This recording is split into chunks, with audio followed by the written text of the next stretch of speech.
Joining me now, Mick Mulvaney, former Republican congressman from South Carolina, former acting White House chief of staff, also a NewsNation political contributor, and Rina Shah. She's a member of the group Republicans for Harris, previously served as a senior staffer for 2 Republican members of Congress. All right, thank you both for coming on the show. Mick, let me start with you. Let's start with the Melania issues. I don't think the $250,000, I don't think anyone's going to care about that, apart from people in the media, about who asked for it. But let's talk about her position on abortion. Do you think, A, this is intentional, and B, do you think it matters? Yeah, the part about the interview story that got my attention is that CNN could find somebody as an expert on journalistic ethics, but that's not your question. Look, the timing is certainly strange. There's no question about it. And it's going to be an issue because of what Donald Trump has done previously. When Trump came out about 6 weeks ago and started using some of the language of the pro-choice left about defending women's reproductive freedoms and so forth, that got him in a little bit of hot water with the pro-life groups. He's done a really good job to sort of mend those fences in the last couple of weeks. But this is going to get more attention now, the comments from Melania Trump, because of that sort of preface. In the bigger picture, Dan, I don't think it makes that much difference because spouses have always had different opinions than their candidate husbands or wives. It was sort of just part of the business. I remember that, I can't remember which Bush it was, but one of the Bush wives was actually very pro-choice, and it didn't impact her husband's policies on the matter. But it is going to get some attention. I talked to some pro-lifers today. They're a little bit worried about it, but not too much. To your question, does it move the needle?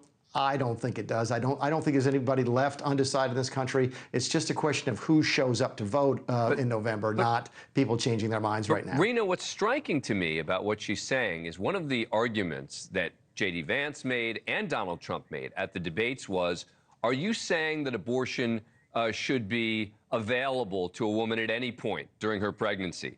And it sounds like Melania Trump is saying yes. I mean, you look at what she said in the book. She said a woman's fundamental right of individual liberty to adhere to her own life grants her the authority to terminate her pregnancy if she wishes. What do you make?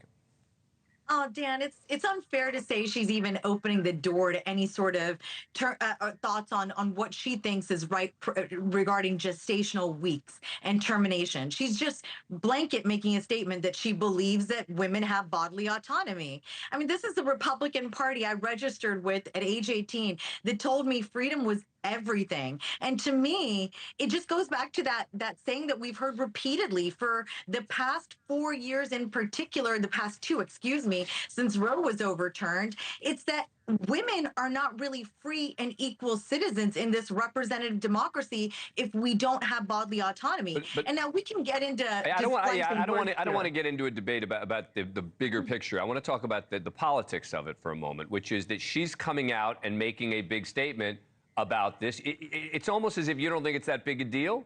I don't. Why should I think it's a big deal? Because I don't know. Because the man who's running and his party have taken a very different position than she's taking.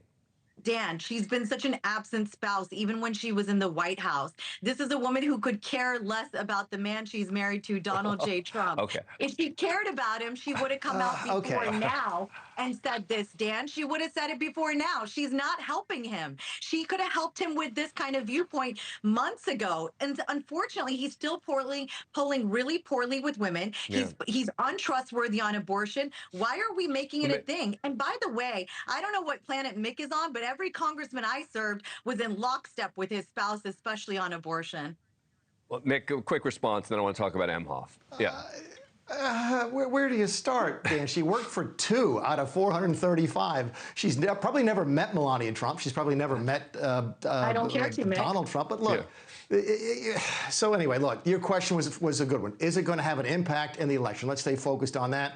We could talk about what Rina learned about freedom when she was 18 years old another time, because that's not really what we're here to talk about. I don't think it moves the needle. I really don't. Abortion is about freedom. Thanks for watching. Go to joinnn.com to find NewsNation on your screen. And don't forget to click the red subscribe button below to get more of NewsNation's fact-driven, unbiased coverage.